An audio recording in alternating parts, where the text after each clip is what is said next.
नमस्कार दोस्तों, welcome to Sambhav education. This is Aryan Shukla.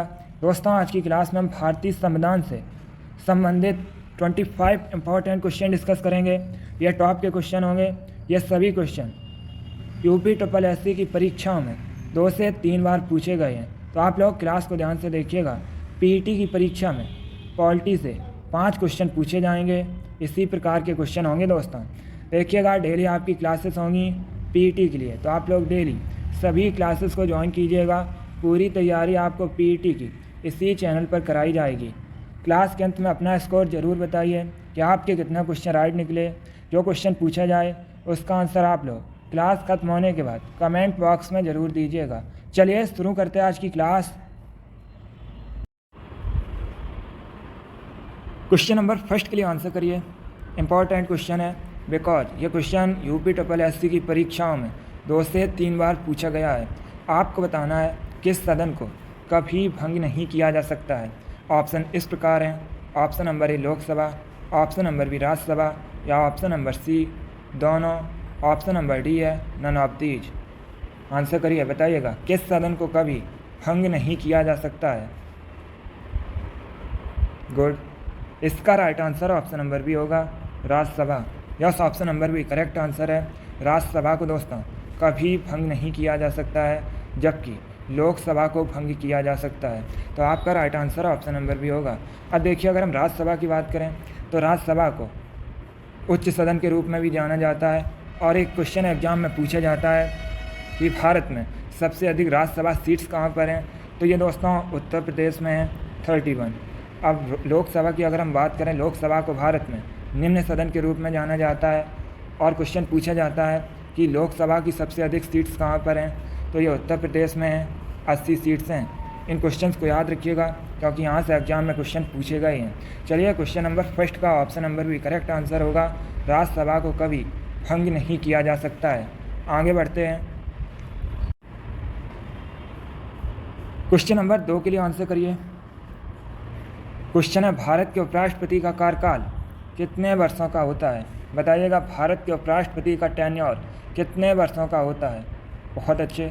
वर्तमान में भारत के उपराष्ट्रपति जगदीप धनखड़ हैं। और दोस्तों, भारत के पहले उपराष्ट्रपति सर्वपल्ली राधाकृष्णन थे। बताइएगा, भारत के उपराष्ट्रपति का कार्यकाल कितने वर्षों का होता है। इसका right answer option number C होगा, 5 ईयर्स का। Yes, option number C correct answer है। भारत के उपराष्ट्रपति का कार्यकाल 5 वर्षों का होता है। एक क्वेश्चन और पूछ लेते हैं कि भारत के राष्ट्रपति का कार्यकाल कितने वर्षों का होता है। तो दोस्तों, भारत के राष्ट्रपति का कार्यकाल भी 5 वर्षों का होता है। ये दोनों क्वेश्चन इंपॉर्टेंट हैं, एग्जाम में पूछे जा सकते हैं। अगला क्वेश्चन देखते हैं। अब क्वेश्चन नंबर 3 के लिए आंसर करिएगा। क्वेश्चन है, शिक्षा के अधिकार को किस संशोधन के तहत संविधान में शामिल किया गया था। यह भी इम्पॉर्टेंट क्वेश्चन है। दोस्तों, आज की क्लास में जितने भी संविधान से संबंधित क्वेश्चन होंगे ये सभी इम्पॉर्टेंट हैं, बिकॉज ये क्वेश्चन UPSSC की परीक्षा में 2 से 3 बार पूछे गए हैं। क्लास को आप लोग ध्यान से देखिएगा। अभी क्वेश्चन नंबर 3 के लिए आंसर करिए। क्वेश्चन है, शिक्षा के अधिकार को किस संशोधन के तहत संविधान में शामिल किया गया था। बहुत अच्छे। इसका right answer option number B होगा, 86। Yes, option number B correct answer है। दोस्तों, 86 संविधान संशोधन के तहत शिक्षा के अधिकार को भारतीय संविधान में शामिल किया गया था। अब आपसे पूछा जा सकता है कि ये जो 86 संविधान संशोधन है ये कब हुआ था। तो ये दोस्तों हुआ था 2002 में। याद रखिएगा, 2002 में हुआ था। इसी के तहत शिक्षा के अधिकार को भारतीय संविधान में शामिल किया गया था। चलिए, क्वेश्चन नंबर 3 का ऑप्शन नंबर भी करेक्ट आंसर होगा। आगे बढ़ते हैं। अब क्वेश्चन नंबर 4 के लिए आंसर करिए। यह भी इम्पॉर्टेंट क्वेश्चन है। बताइएगा, भारतीय संविधान के अनुच्छेद 368 का संबंध किससे है। ऑप्शन इस प्रकार हैं। ऑप्शन नंबर ए आपातकालीन प्रावधान, ऑप्शन नंबर बी संशोधन की प्रक्रिया, ऑप्शन नंबर सी है प्राथमिक शिक्षा का अधिकार, या ऑप्शन नंबर डी सूचना का अधिकार, राइट टू इन्फॉर्मेशन। बताइएगा, संविधान का जो अनुच्छेद है 368 इसका संबंध किससे है। यह भी अच्छा क्वेश्चन है। बहुत अच्छे। Correct answer option number B होगा, संशोधन प्रक्रिया से। Yes, option number B correct answer है। दोस्तों, भारतीय संविधान में अनुच्छेद 368 संशोधन प्रक्रिया से संबंधित है, इसलिए option number B correct answer होगा।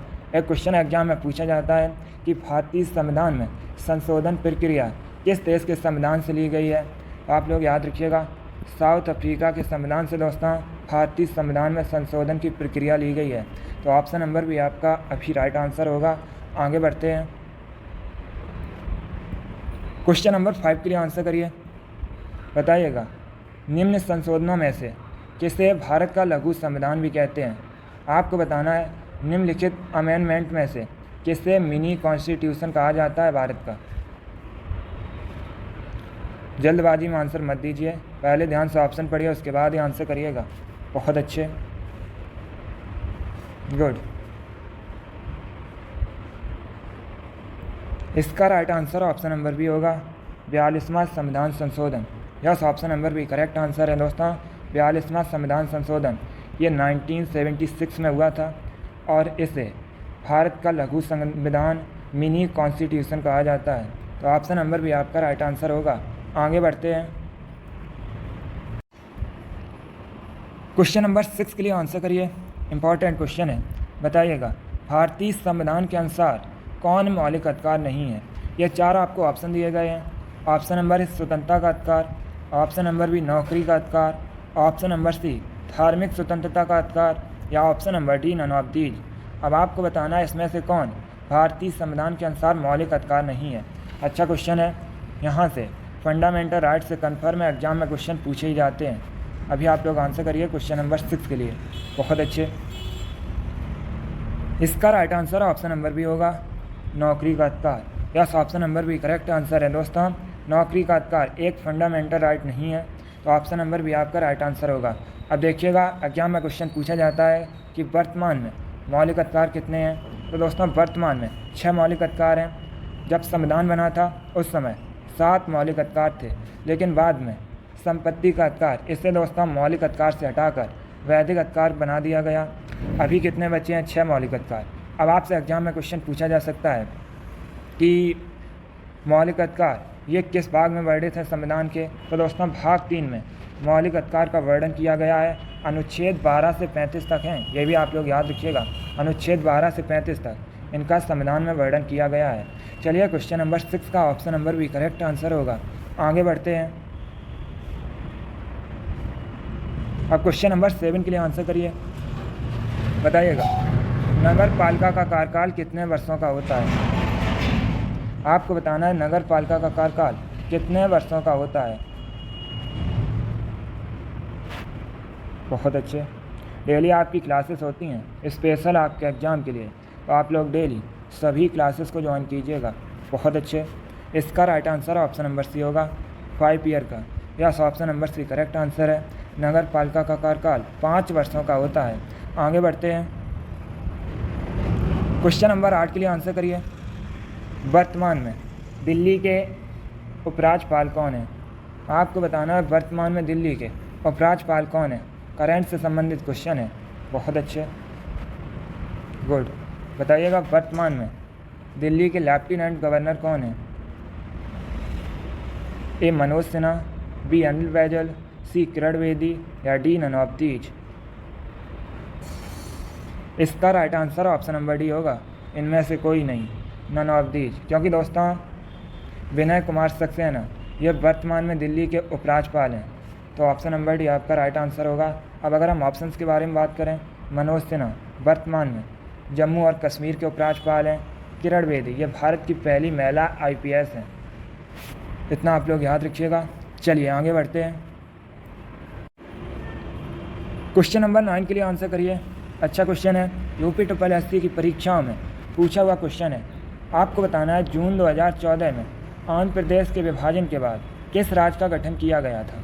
ए कर्नाटक, बी छत्तीसगढ़, सी झारखंड या डी तेलंगाना। जिसने अभी क्लास को लाइक नहीं किया, एक बार लाइक करिए, अपने फ्रेंड ग्रुप सभी जगह शेयर कर दीजिएगा ताकि ज़्यादा से ज़्यादा लोग जुड़ सकें। और जो फ्रेंड इस चैनल पर नए हैं वो चैनल को सब्सक्राइब करेंगे, बेल आइकन को प्रेस कीजिए ताकि सभी नोटिफिकेशन आप तक पहुंच सकें। इसका right answer option number D होगा, तेलंगाना।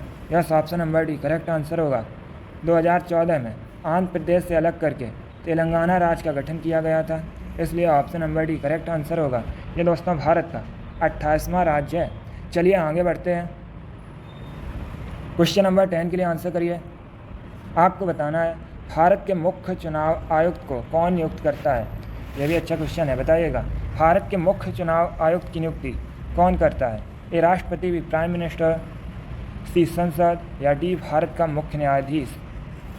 क्लास खत्म होने के बाद कमेंट बॉक्स में बताइएगा वर्तमान में भारत के मुख्य चुनाव आयुक्त कौन है।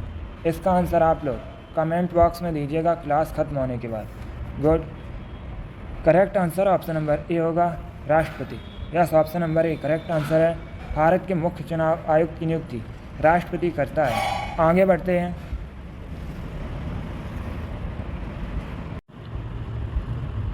क्वेश्चन नंबर 11 के लिए आंसर करिए।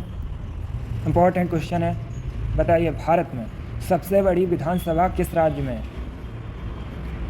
भारत में सबसे बड़ी विधानसभा किस राज्य में है। A Uttar Pradesh, B Bihar, C Kerala या डी महाराष्ट्र।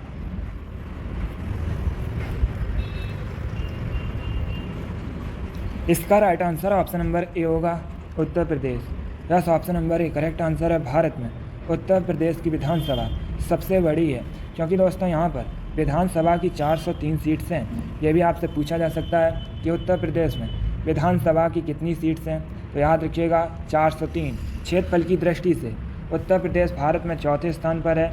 और अगर आपसे पूछा जाए जनसंख्या की दृष्टि से उत्तर प्रदेश का भारत में कौन सा स्थान है, तो याद रखिएगा पहला है। ये सभी इंपॉर्टेंट क्वेश्चन है, एग्जाम में पूछे गए हैं। और अभी मैंने आपको क्लास में बताया था कि सबसे अधिक यहाँ पर राज्यसभा सीट्स हैं उत्तर प्रदेश में 31, लोकसभा सीट्स हैं सबसे अधिक 80। इन सभी से क्वेश्चन एग्जाम में पूछे जा सकते हैं, तो ये एक्स्ट्रा फैक्ट आप लोग याद रखिएगा।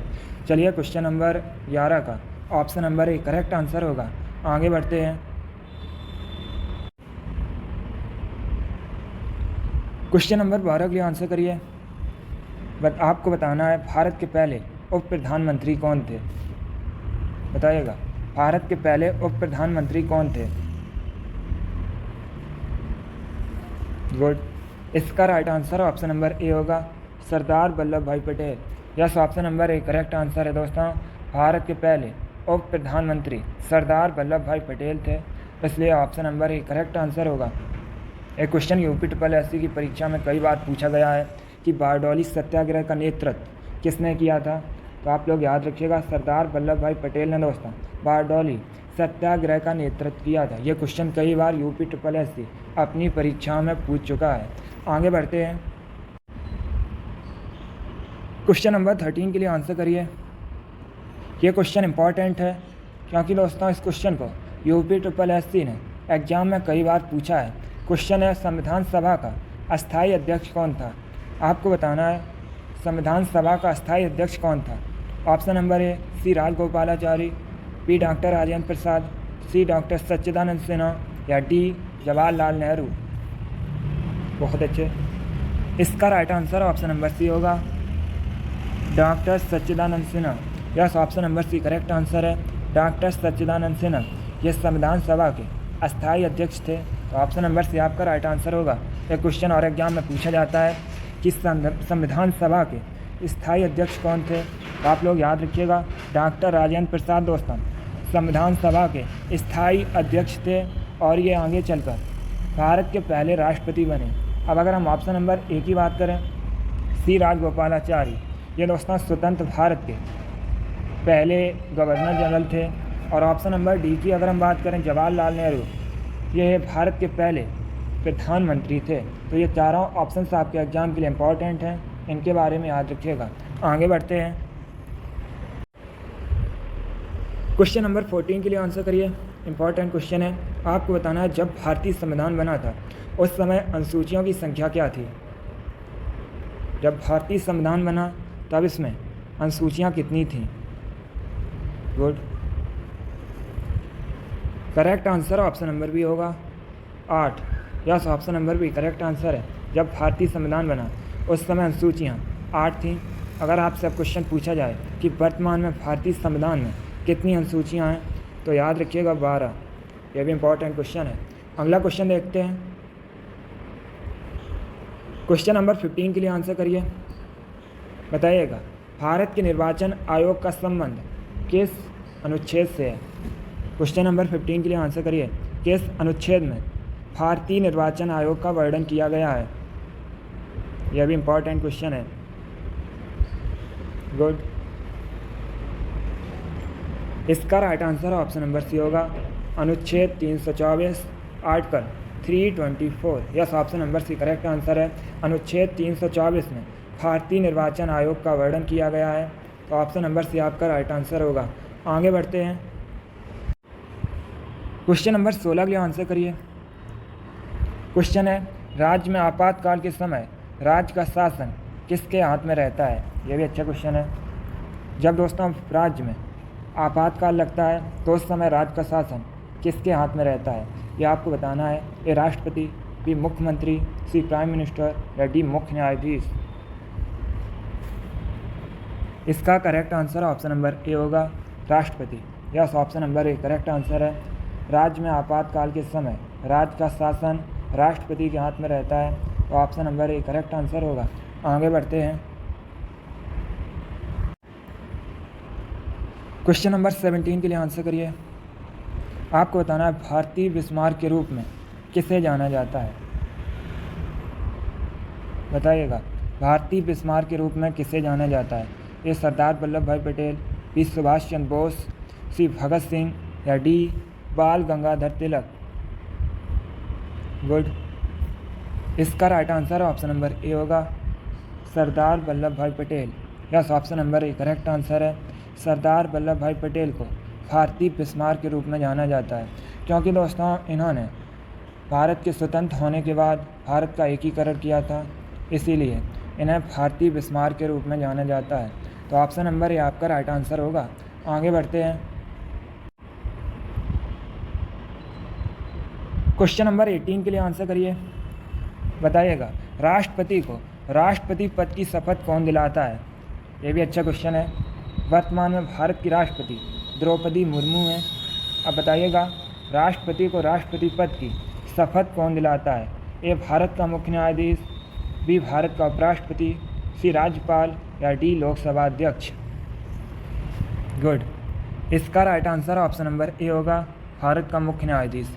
Yes, option number A correct answer है। दोस्तों भारत के मुख्य न्यायाधीश राष्ट्रपति को राष्ट्रपति पद की शपथ दिलाते हैं, तो ऑप्शन नंबर ए आपका राइट आंसर होगा। वर्तमान में भारत के मुख्य न्यायाधीश डी.वाई. चंद्रचूड़ हैं। आगे बढ़ते हैं।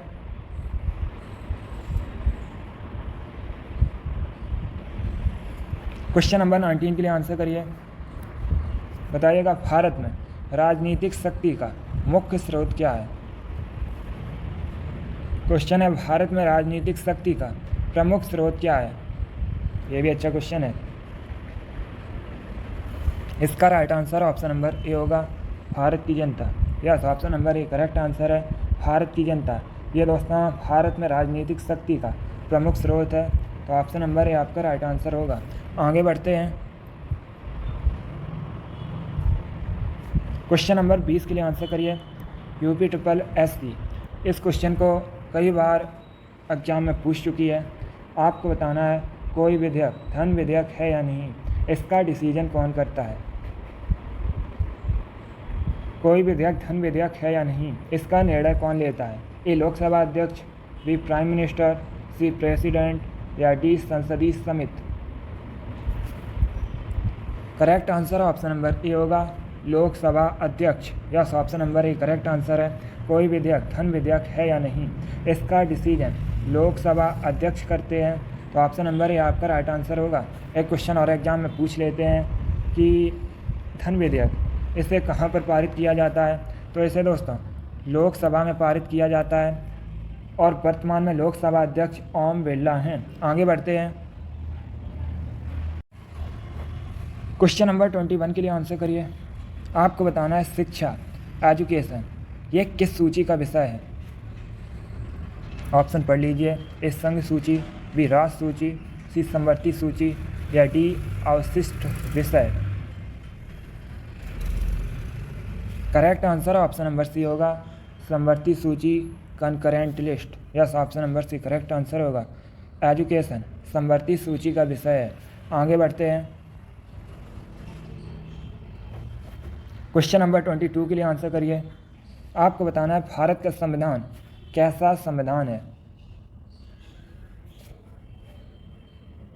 बहुत अच्छे, बताइएगा भारत का संविधान कैसा संविधान है। Option number A correct answer होगा धर्मनिरपेक्ष। Yes, option number A correct answer है दोस्तों। भारत का संविधान धर्मनिरपेक्ष संविधान है, इसलिए option number A correct answer होगा। आगे बढ़ते हैं। अब क्वेश्चन नंबर 23 के लिए आंसर करिए। यह भी इम्पोर्टेंट क्वेश्चन है। आपको बताना है भारतीय संसद का अर्थ है, बताइएगा भारतीय संसद का अर्थ क्या है। A Rajya Sabha Lok Sabha, option number B है राज्यसभा लोकसभा प्रधानमंत्री, ऑप्शन नंबर सी है भारत का राष्ट्रपति Rajya Sabha Lok Sabha, option number D है दोस्तों भारत का राष्ट्रपति भारत का उपराष्ट्रपति लोकसभा राज्यसभा। चलिए आंसर करिए क्वेश्चन नंबर 23 के लिए। इसका right answer option number C होगा। Yes, option number C correct answer है दोस्तों। भारतीय संसद का अर्थ है भारत का राष्ट्रपति राज्यसभा लोकसभा।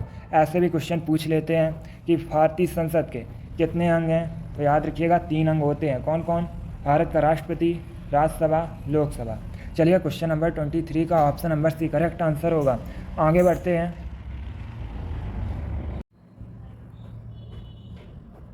क्वेश्चन नंबर 24 के लिए आंसर करिए। अच्छा क्वेश्चन है, बताइएगा भारतीय संविधान द्वारा कितनी भाषाओं को मान्यता प्राप्त है। गुड, भारतीय संविधान द्वारा कितनी भाषाओं को मान्यता प्राप्त है। बहुत अच्छे, इसका राइट आंसर ऑप्शन नंबर भी होगा 22। यस, ऑप्शन नंबर भी करेक्ट आंसर है दोस्तों। भारतीय संविधान द्वारा 22 भाषाओं को मान्यता प्राप्त है, इसलिए ऑप्शन नंबर भी करेक्ट आंसर होगा। तो दोस्तों जो 8वीं अनुसूची है ये भाषाओं से संबंधित है। इसमें भारतीय संविधान ने 22 भाषाओं को मान्यता दी है। आगे बढ़ते हैं।